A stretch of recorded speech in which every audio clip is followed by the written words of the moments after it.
Le président de la Commission électorale nationale indépendante est allé à la rencontre du vice-ministre, ministre en charge de la fonction publique.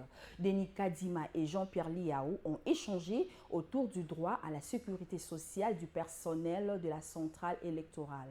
On écoute le numéro 1 de la CENI au micro de Noéla Kombaja.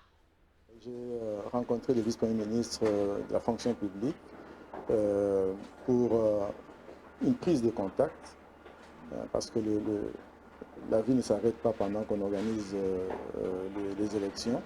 En même temps, on doit continuer à prendre soin du personnel de la CENI.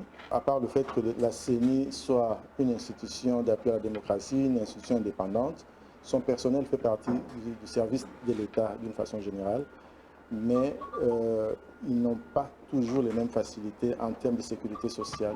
Cela explique pourquoi beaucoup de nos personnels ne peuvent même pas aller à la retraite et avoir une vie décente.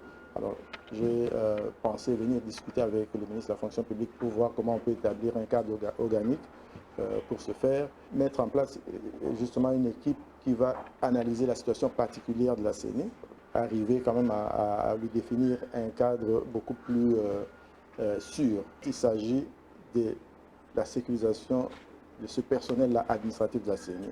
Il ne s'agit pas du personnel de cabinet ou bien de nous-mêmes, les membres de l'Assemblée plénière ou du bureau. Non.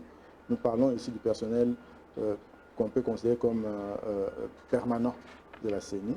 En fait, il s'agit de la sécurisation de ce personnel-là administratif de la CENI.